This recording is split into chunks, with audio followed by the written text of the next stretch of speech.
I'm a 57-year-old man, and I've been married to the woman who was the love of my life for 26 years. Let's call her Lucy. We were college friends, and we knew each other for a decade before getting married. During those 10 years, we spent 2 years as friends, a year of me pursuing her, and the remaining 7 years dating. There were even a few years of long distance in those 7 years when we lived in different cities for work reasons. Our relationship endured the challenges of time and distance. Lucy wasn't just my wife and the mother of my children. She was also my closest friend since college. She understood me like no one else. That's why her betrayal shattered me. About a week ago, Lucy and I attended our college reunion. Our college holds a reunion every year for the classes that graduated 35 years ago. It's a big event with singers and celebrities performing. Alumni eagerly anticipate it each year. This year, it was our class's turn to shine. We and our fellow classmates were excited to reconnect and see how we had all changed over the years. Lucy and I were particularly thrilled because we were one of the few college couples who had married and stayed together for so long. We walked into the event eager to show off our strong relationship. Little did I know that I was walking into a trap of my own making. We were having a wonderful time, reconnecting with some of our dearest friends after many years. It felt like the best moments of our lives until someone approached us. We'll call him Rick. Rick had always been an admirer of Lucy, and everyone in our class was aware of his deep affection for her. Lucy was one of the brightest students in our class, and like any other attractive woman, she had her share of admirers in college. Yes, I was one of them too. However, Rick was not the type to just flirt, take a chance, and move on if the girl wasn't interested. He was the persistent type. He pursued Lucy throughout college and beyond. He didn't give up, even though he knew she was dating and in love with me. I've always been a secure partner and didn't let his advances affect our relationship. Rick, along with everyone else, knew that Lucy was way out of his league, but he never stopped trying. I remember when Rick found out that Lucy had married me, he actually texted me and claimed that Lucy had made a mistake. He went on to say that he hoped I would care for her as much as he would have. Lucy and I simply laughed at his childishness and romantic notions. We hadn't heard from him or spoken to him since that day, until the day of the reunion when Rick approached us. We thought he would have moved on by now, considering it had been 35 years since college and 26 years since our marriage. However, to our surprise, he was still fixated on Lucy. He greeted all of us with hugs, and we reciprocated. However, Lucy opted to shake hands with him because his intense gaze made her uncomfortable. He took a seat across from Lucy and gave her an odd and intense stare, which didn't go unnoticed by anyone. I couldn't help but ask if he had brought his family to the reunion party. He replied that he was single. He mentioned that he had been briefly married in his 40s but had gotten divorced. I expressed my sympathy, saying, "I'm sorry to hear that," to which he responded dramatically, "Well, yes, you should be sorry. You stole my love," followed by a burst of hysterical laughter. If I were in my 30s, I might have considered physically confronting him, but as we're approaching our 60s, such things no longer hold much importance.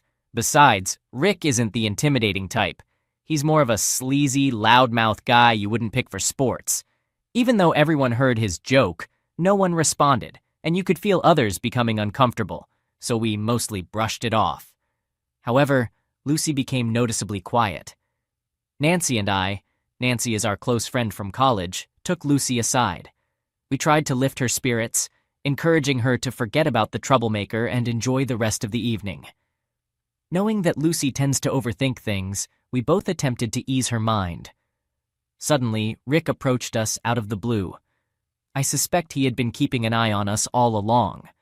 To our surprise, he apologized, stating that he hadn't meant to upset her. Instead, he claimed he wanted to make her feel happy that despite the years of separation and the effects of aging on her appearance, she still had an admirer. I couldn't tolerate his cheesy words and told him to back off. He expressed genuine regret about causing discomfort. Lucy asked him to leave us alone, but he insisted that Lucy forgive him so we could enjoy the last gathering of our lives. Those words made me think it was time to put this behind us and move forward. That night was undoubtedly the final occasion for us to meet our old friends and classmates, so there was no point in dwelling on the past. Lucy hugged him and urged him to move on from her and let it go. We all hugged and headed to the dance floor to have fun at the party. Others joined us, and it turned into an enjoyable time. Later on, I noticed Nancy and Lucy talking to Rick, who was standing beside them. He was engaging in conversation and dancing in a comical manner, if that makes sense. I was relieved that this matter seemed to be resolved, and we could look back on it in a positive light. I kept an eye on them to ensure Lucy was okay. Rick was whispering something in her ear, and she smiled and nodded at him. I assumed it wasn't anything inappropriate, or else Lucy would have reacted differently. This gave me the green light to relax and enjoy myself with other friends and classmates. About an hour later, I noticed that Lucy and Nancy were nowhere to be seen. Initially, I didn't pay it much mind because we were all mingling separately. I too was catching up with other friends on my own. However, when they didn't reappear after some time, I began searching for them. I attempted to call them first, but they didn't answer. I realized the loud music might be drowning out the sound of their phones ringing. After roughly 30 minutes, Lucy returned, but something about her seemed off. There were no apparent changes in her appearance, but I had a distinct feeling that she was a different person. She became unusually quiet and kept urging me to leave. Nancy joined us shortly afterward, but Lucy and Nancy didn't exchange a single word throughout the night. I assumed they had argued about something because they avoided making eye contact. I repeatedly asked Lucy why she seemed irritated and wanted to leave early, but she remained silent. I wanted to stay until the end of the party, but Lucy insisted we leave early. Lucy remained silent throughout the entire journey back home, which lasted over an hour. I kept inquiring if she was okay, and she replied that she was just tired and needed rest. It left me feeling uneasy because she's usually the one brimming with energy, and seeing her upset without knowing the reason worried me. I asked if it had anything to do with Nancy, but she simply replied with a no, providing no further explanation. I assumed she was exhausted and left her alone. When we arrived home, while most of our friends were posting happy pictures of the evening and chatting on social media, expressing their joy at the reunion and lamenting the possibility that it might be the last, Lucy slipped into bed with her eyes closed. I suppose she wanted me to believe she was asleep. Why do I say that? It was almost 2 a.m. when I went to bed, utterly tired. I fell asleep as soon as I hit the mattress. I'm not sure how long I had been asleep when Lucy woke me up. She was in tears, resting her head on my chest. I held her close and asked if she was feeling emotional about reuniting with her old friends, but she didn't respond. She simply continued crying. I held her tightly to show my support, as that was the least I could do since she wasn't sharing what was troubling her. I allowed her to release her emotions, and when her tears finally stopped, she revealed something that left me stunned. She confessed that she had cheated on me with Rick. I was at a loss for words, unable to ask her anything further. I felt frozen in shock. Thoughts swirled in my mind about what might have transpired. The last time I saw Lucy, she was dancing with Rick and Nancy, along with others. Then, the three of them disappeared for about an hour. When Lucy returned, she wore a gloomy expression and insisted on leaving the party. She mentioned that Nancy was aware of the situation, but she was clearly furious with Lucy, which explained her upset demeanor. I was still unable to speak, so as she observed my stunned state, she began explaining everything on her own. She recounted how, while they were dancing, Rick kept apologizing to her for the embarrassment he had caused her, especially after she had rejected his advances numerous times. He showered her with praise, claiming that in all his travels around the world, he had never encountered a woman as extraordinary as her. Lucy explained that she began to believe his compliments and fell for his apparent sincerity. He asked her if she would go for a walk with him, initially declining, but he persisted, insisting it would be their last encounter, and she deserved to know his true feelings for her. She wanted to hear what he had to say, so she agreed to accompany him for a walk on the college lawn, seeking the peace and quiet. While on the lawn, Rick openly expressed his feelings, proclaiming his lifelong love for her and describing her as the most incredible woman on earth. She recounted various things he said, but the essence was the same. Lucy admitted that she was intoxicated and foolishly succumbed to his words. He began holding her hand while they walked, and in that moment, Lucy felt an immense burden of tension lifting from her shoulders, making her feel strangely comfortable.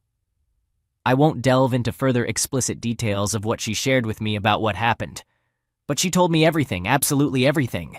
She even mentioned that her guilty conscience kicked in when they were in the middle of the act, and she pushed him away. My mind was in a daze and my body felt numb. She nudged me, seeking some reaction, but I remained silent. I asked her to give me a moment. She continued crying and apologizing. Eventually, I told her to go to sleep, and we would discuss the matter in the morning. She held on to me tightly, expressing her fear of losing me. I simply closed my eyes and lay there, replaying the situation in my mind repeatedly. I was reflecting on the events until I distinctly recalled something that struck me as odd. Rick gave me a strange, unsettling grin after Lucy returned from their make-out session. Although I didn't pay much attention to it at the time, I suppose that was his triumphant smile, signifying that he had finally won her over. With that realization, I felt a surge of anger and disgust welling up inside me. I was too restless for self-pity, and the thought of sharing the bed with her became unbearable. I noticed that she had fallen into a deep slumber after hours of crying. I quietly slipped out of bed, gathered my laptop, wallet, and other essentials into a backpack, and left our home. I loved that woman. We had been married for 26 years, and I couldn't fathom a life without her. We had a family and children, but I couldn't stay. I knew her well, and if I had stayed until morning, she would have likely persuaded me against separation. So I checked into a hotel and blocked her number along with all her social media accounts. It was already sunrise by the time I managed to fall asleep. Around 8 or 9 a.m., my phone started ringing incessantly with calls from my children. Lucy and I have 2 kids, a 24-year-old son and a 21-year-old daughter. Both of them are in college and live on the same campus. Now, after reading numerous stories, I realize I made a hasty decision to ghost Lucy that very night. I should have planned more carefully for my next steps to maintain control of the situation. I've come across stories where people pretended to act normal with their cheating partner while secretly plotting revenge and eventually exposing the affair. However, in my case, I couldn't have acted normally with Lucy after what she had done. She was not only my spouse, but also my closest friend, my better half in every sense. Even if I had attempted to deceive her, she would have seen through it immediately, and I couldn't bear to pretend in front of her. The idea of Lucy cheating on me was the last thing I ever expected, so I had never devised a plan for how to handle such a situation. So, when my children called me, I had no strategy for what to say. But I needed to speak to one of them before they went to the police to report me missing. I chose to call my son, who is typically more composed and mature than my daughter. I informed him that there was no gentle way to break the news other than to tell him that his mother had cheated on me the previous night with her former lover, or admirer, stalker, or whatever you want to call him. I explained that I needed some time to process everything. He was taken aback to hear that his own mother had committed such an act. Additionally, he knew that we had a strong, loving family, and we had always maintained a great relationship. Now she had shattered that image. My children, as well as our relatives and friends, had always admired our close-knit, resilient, and proud family unit. He couldn't fathom the idea that his mother could do such a thing, and kept insisting that there must be some misunderstanding. He repeatedly asked for the details and wanted everything explained in chronological order. However, I knew that going over all the details would shatter his spirit before he even had a chance to start his life. I expressed my wish that it were just a joke, but Mom had confessed her infidelity to me. He's 24 and has already experienced heartbreak, but I understand that this situation is taking a toll on him in a different way. I asked him to promise not to disclose this to anyone until I did. I sent a text to my daughter, explaining that I was stressed about work-related issues and would be out of town for some time, which put an end to the phone calls. So the situation was as follows. While my daughter believed I was away on business, both my son and Lucy knew that I had separated from her. Over the next few days, I spent time online searching for the best lawyers and seeking a solution to my problem. That's when I came across one of these online communities where many men had experienced a similar fate to mine. I read about how they had planned their revenge and taken action against their cheating partners, including their anger towards the affair partner. I understand their feelings. I truly do. But seeking revenge on Lucy is the last thing I would consider in life. I still love her deeply, and I would be lying if I said I could destroy her life in such a way. I don't want to, but I also cannot be with her again. Reconciliation is not an option for me. I'm unsure how I'll navigate this situation or if I'll ever recover from it. I have numerous responsibilities to handle. My work, my children, my assets, and more. I've scheduled an appointment with a lawyer for tomorrow, and I'll see what advice they have to offer. I'll provide an update as soon as I make progress. Hey everyone, thank you for all the support. While reading your comments, I realized that I missed sharing some important information. Both Lucy and I were management consultants, but in our late 40s, we both left our full-time jobs. Lucy pursued her long-standing passion for writing, and I became a business consultant for startups. As a self-employed individual, I don't have a fixed workplace. One of you mentioned concerns about Lucy potentially showing up at my workplace since I occasionally work from home or visit clients' offices. I consult for multiple clients simultaneously. So far, Lucy hasn't been able to locate me. As I mentioned earlier, I'm approaching 60, and we've been planning our retirement for a long time. We've been saving up to purchase a beach house in the countryside for our retirement years, with plans to buy it next year. We've even identified some properties and have been in discussions with property owners. Fortunately, we haven't made the purchase yet, otherwise it would have presented a different set of challenges. Lucy has been trying to contact me ever since I ghosted her. I met with the lawyer the day after my initial post, and he advised me to inform the children about the separation, given that they are adults. We also discussed the division of property, and I've decided to split it evenly between Lucy and myself. No, my retaliation wouldn't involve depriving Lucy of her wealth. She's entitled to half of our assets, and she's earned it. She's also entitled to the separation, which she too has earned. I understand her very well. She might be willing to relinquish her claim to the wealth to reconcile and keep our family together. While the divorce paperwork was being prepared, I met with my children. I asked my son to discreetly bring his sister to a restaurant without revealing that I would be there. He agreed. My daughter's reaction was intense. The moment she saw me, she bombarded me with questions. One of her questions was whether I was cheating on Mom, as she knew I had cut off contact with her. She was visibly upset, which pained me, but I had to remain strong for them and for what I was about to disclose. I calmed her down and reassured her that I wasn't involved with anyone else. Then, gradually, I disclosed the truth to them. Although my son was aware of it, he didn't know about my next steps.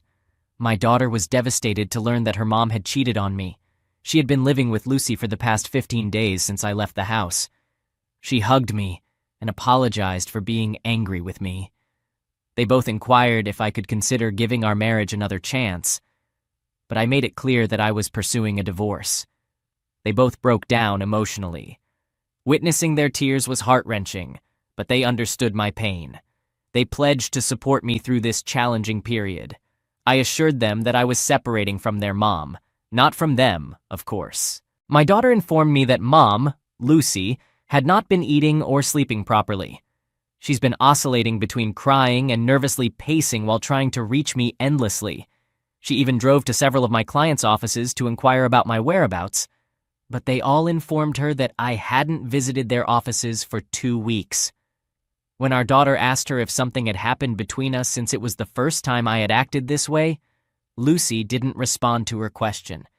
Instead, she continued to cry and moan while locking herself in her room. I requested my daughter to remain at home with her mom until our divorce is finalized. I can see their sorrow gradually transforming into anger when we discuss their mom. I can tell that they feel let down by her as well. I understand it. They've also suffered a loss. Our family is shattered and there's one person responsible for it. However, I don't want or need them to harbor hatred towards their mother. So I insist that they offer her support. Here's something you won't believe. A few days later, I received a text from Rick inquiring about Lucy. He mentioned that if I was planning to divorce her after learning about her infidelity, he was willing to take her. I replied that Lucy was a free woman and could make her own choices. I blocked him afterward. I'm sure he messaged me to provoke me, but I felt the least anger towards him. I won't fall into his stalking tactics. I didn't marry, love, or trust him. All of that I did with Lucy, who betrayed me, affecting me deeply. I'm not insecure. He can have her if she desires. I'm least concerned about that. The divorce papers are supposed to be mailed today, and I'm still waiting for my daughter's call regarding Lucy's reaction. I'll provide an update once my divorce is finalized. In the meantime, I still have many matters to sort out. My assets, retirement, and my children's well-being. Hey everyone, I know it's been a while since my last update. I apologize for that. I had a long list of things to take care of. First and foremost, my divorce has been settled now. When Lucy received the divorce papers, she didn't take it well. She became unhinged. Until then, she had been living in a bubble where she believed I was merely angry and would return to her once my anger subsided. That bubble burst when she received the papers. She insisted that my lawyer arrange a meeting with me, but my lawyer declined. He stated that she was getting half of all the assets, which was more than she deserved. She responded by saying she didn't want any assets, only me. I told you, I know her. She expressed her desire to meet me once before signing the divorce papers. She was confident in her abilities. She knew that if she had one FaceTime conversation with me, she could persuade me to reconsider the separation. She was right. If I had met her, I might have changed my mind. I still loved her and couldn't bear to see her deteriorate, but I couldn't set aside my self-respect. She took me for granted, tore apart our family, for what? I won't delve into that abyss. I just want to say I couldn't endure living like that. My daughter wanted to meet with me urgently. She informed me that her mom's condition had worsened to the point where she had to be hospitalized. Lucy had fallen into a deep depression and was refusing any medication or supplements for her well-being. She had been admitted to the hospital and placed on a liquid diet because she had stopped eating altogether. I understand that many of you might perceive me as heartless and self-centered at this juncture, questioning whether I ever truly loved Lucy due to my apparent indifference to her declining health. My response is simple. Have you ever experienced betrayal? If not, you cannot fathom the pain I'm going through. To say that I loved and cherished my wife would be an understatement. I practically idolized her. I was her staunchest supporter and fan, and we've been together for almost 3 decades. She's the mother of my children. Rick was partially right. Finding a woman like Lucy is exceptionally challenging. She possesses intelligence, talent, empathy, and all the qualities one desires in a partner. Therefore, I made sure to treat her accordingly. But what did she do in return? She struck me at my most vulnerable point. I never imagined in my wildest dreams that she would betray me, let alone with Rick. A few days after Lucy received the divorce papers, Nancy reached out to me. She asked about my well-being and inquired about Lucy. I informed her that we were going through a separation. She didn't appear surprised and mentioned that she knew the reason. Later, she called me. During our conversation, Nancy asked how I had discovered the affair. I explained that Lucy had confessed to it. She expressed her regrets and revealed that she had tried to warn Lucy about Rick. Nancy had advised her not to go out with him, but Lucy had ignored her counsel. Nancy disclosed something that reinforced my confidence in my decision. Her account of the incident had a slight variation from what Lucy had told me. According to Nancy, she and Lucy were happily dancing when Rick joined them and began making advances toward Lucy. He whispered in her ear, which Lucy claimed was an apology from Rick. Nancy was uncomfortable with Rick's advances and attempted to intervene, but she noticed that Lucy suddenly seemed to enjoy his company. When Rick proposed going for a walk, Lucy looked to Nancy for guidance. Nancy strongly opposed the idea, as everyone knew how unsettling Rick could be. However, after some time, Lucy excused herself and went for a walk with Rick. Nancy wasn't too bothered by this because Lucy had also expressed interest in going with him. Nancy was having a good time with other friends when she realized Lucy hadn't returned. Concerned for Lucy's safety, she went out to search for them. Can you believe where she found them? In the changing room of the college swimming pool. But where did Lucy claim they were? Out on the lawn. Nancy revealed that she caught them in the act, and they only stopped when Lucy spotted Nancy approaching them. So it wasn't Lucy's guilty conscience that halted things. It was Nancy who interrupted them. Up until this point, I still held some pride in Lucy for owning up to her mistakes and confessing them to me promptly. It gave me a sense of closure, despite her devastating betrayal. I believed her story that she got carried away because of alcohol, and her conscience stopped her. However, it became clear that Lucy didn't cheat because she was drunk. She did it because she wanted to. The college swimming pool was at least a 15-minute walk from where we were, and the changing rooms were deep inside the facility. You don't just end up there accidentally. It was a deliberate choice on her part. After sharing her side of the story, Nancy asked if I could see myself giving Lucy another chance to rebuild our relationship since Lucy had confessed and been completely honest about her mistakes. The thing is, Nancy didn't know that Lucy's version of the confession was different, and I didn't clarify or respond to her question. Despite Lucy's miserable condition, she had lied to me, and that's when I lost all respect for her. Meanwhile, my children informed me that Lucy's condition was deteriorating, and she was on the brink of self-harm. Upon hearing this, I called Nancy and explained our previous conversation, where I had been told a different story by Lucy. I asked Nancy to visit Lucy and have an open conversation with her. Lucy had been keeping her secret locked up, causing her immense suffering. I also instructed Nancy to inform Lucy that I was now aware of the actual truth of that night, and I had no intention of forgiving her or taking her back. It was in Lucy's best interest to prioritize her health because I knew she was intentionally harming herself in hopes of reconciliation. After all, I know her, don't I? Nancy paid Lucy a visit and provided me with an update. While Lucy has not fully recovered from her weakness and depression, my daughter mentioned that she's doing considerably better. Additionally, Lucy has gone ahead and signed the divorce papers, which was a significant relief for me. My plan is to wrap up my pending work and embark on a solo journey. I've decided to abandon my previous idea of settling down in one place because that would drive me insane. I acknowledge that I haven't handled the situation as perfectly as some folks in this community who've faced similar circumstances, but I've done the best I could. Let's wait and see what the future holds. I'll keep all of you updated. Hello everyone, I hope you're all doing well. It's been a year since my last update.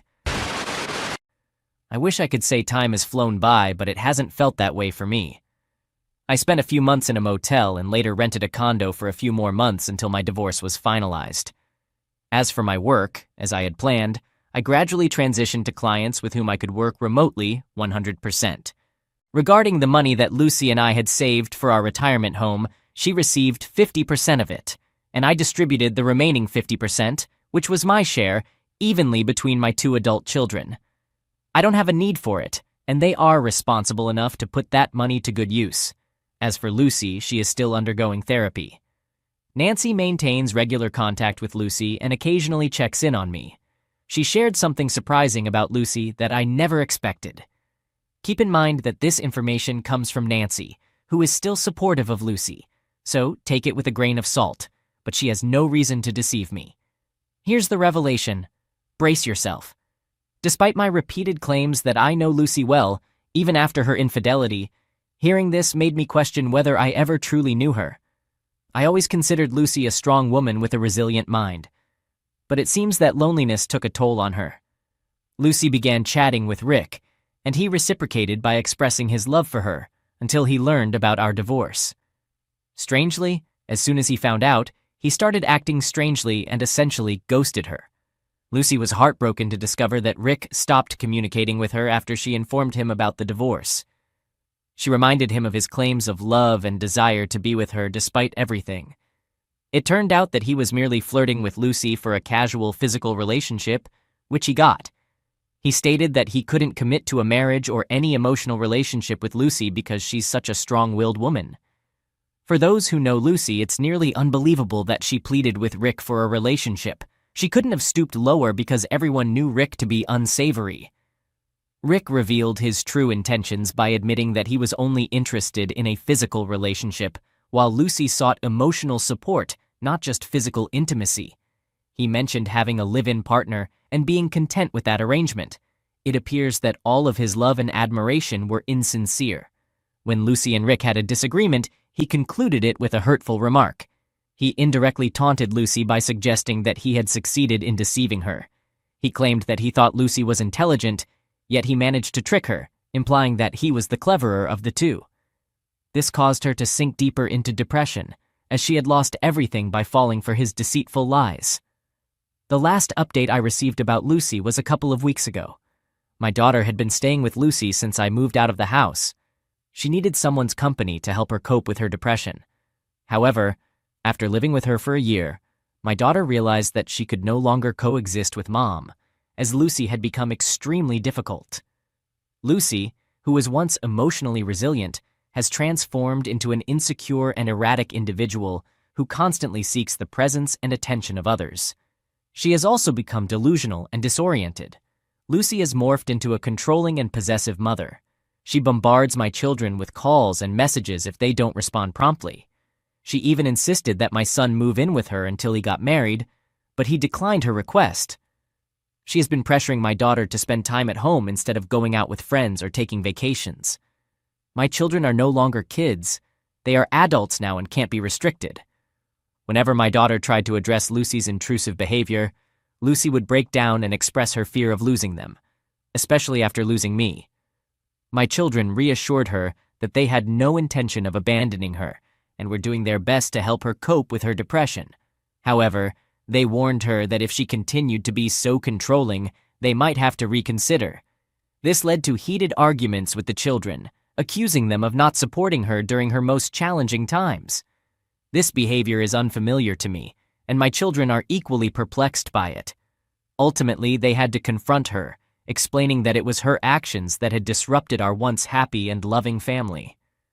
What was once a harmonious and safe family environment is now fractured and distorted. It was difficult for her to accept that her own children held her responsible for everything. My daughter moved out of the house 2 weeks ago.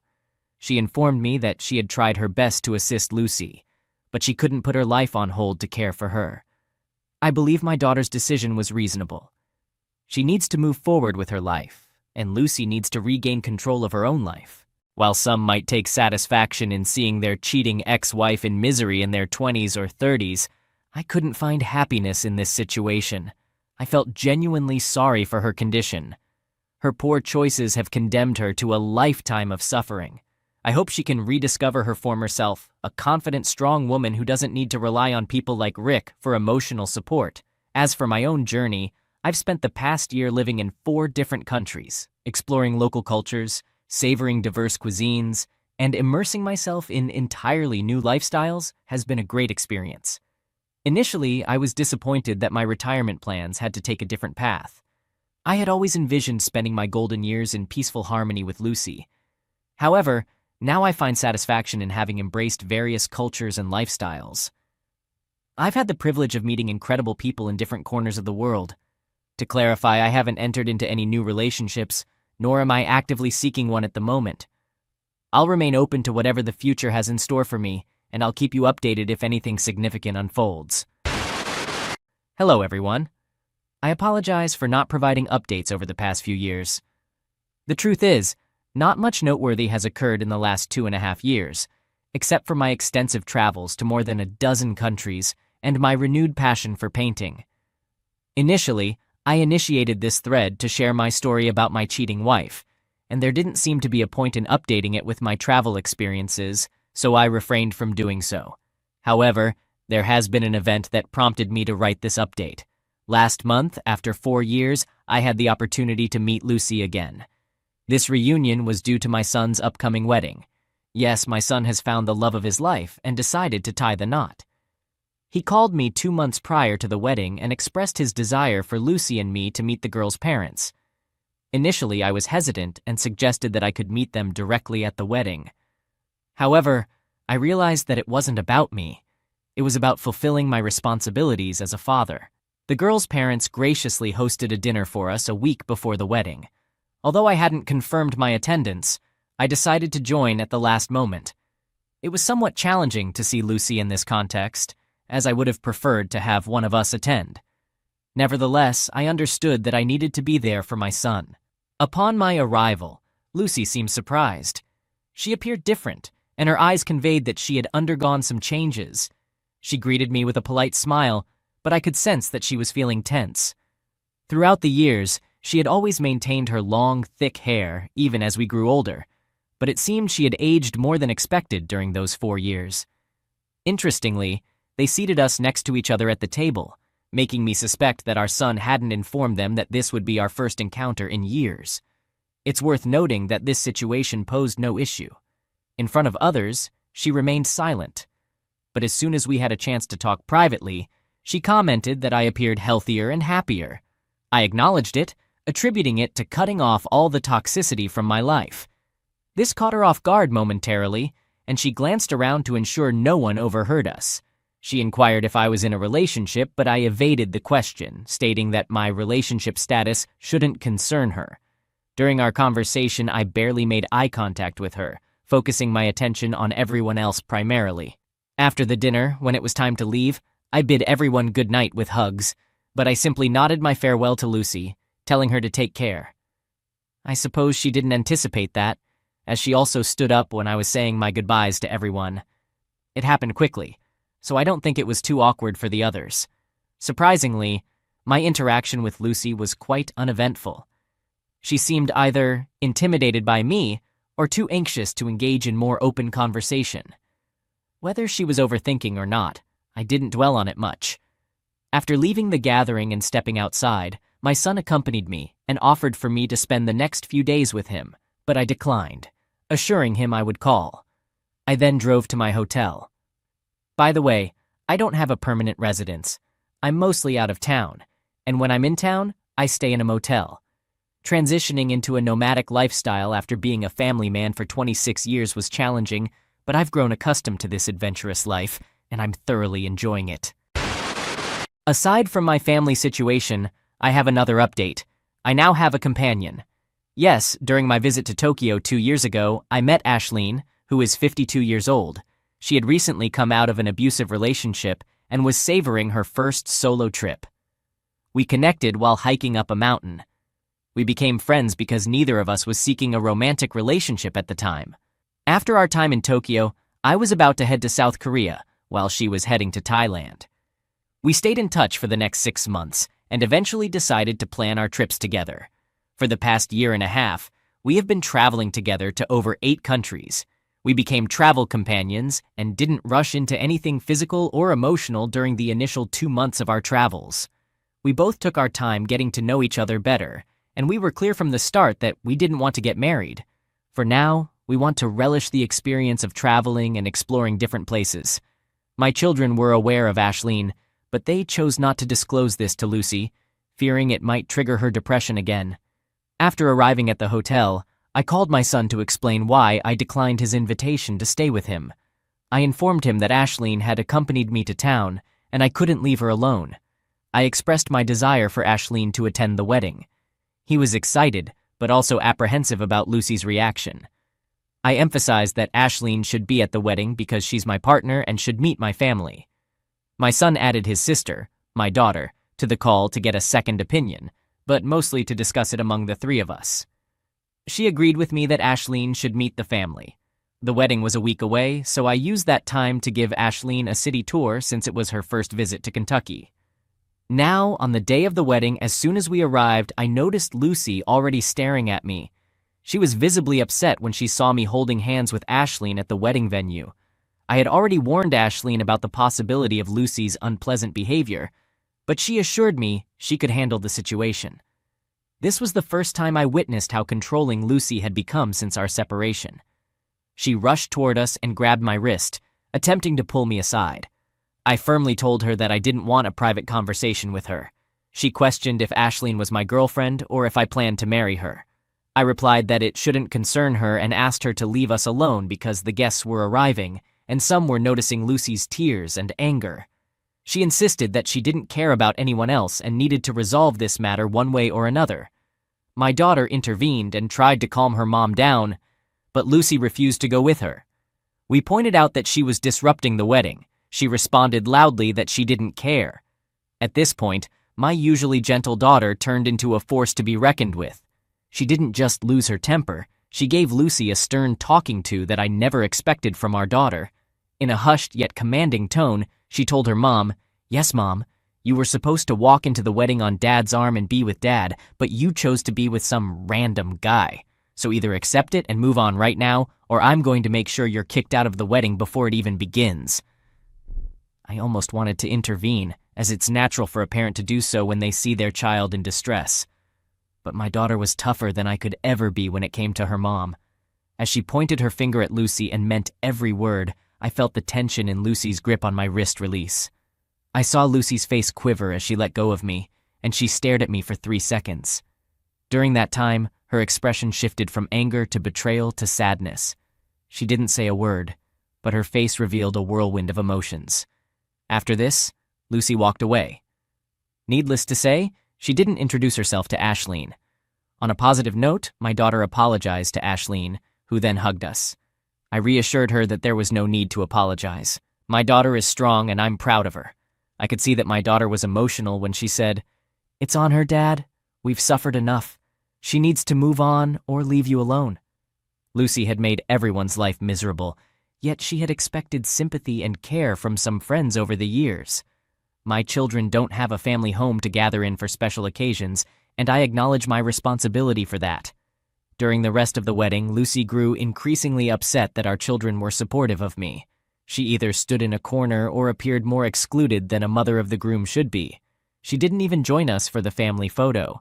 Nancy called me a few days ago and mentioned that Lucy had taken this as a blow to her ego, seeing me move on in life so quickly while she remained single. I told Nancy that my children and I are done with Lucy's drama and she's on her own. She can do as she pleases. I just want to enjoy the remaining years of my life in peace. I'm considering staying closer to my kids and providing them with a family home to gather peacefully, even though they're grown up. This wedding made me realize that a new stage of life is approaching, and I might become a grandparent. However, I won't be sharing that with Lucy, and I'm perfectly fine with that. We'll see if Ashleen is willing when the time comes. I want to express my gratitude for the advice and the genuine experiences shared by some of you.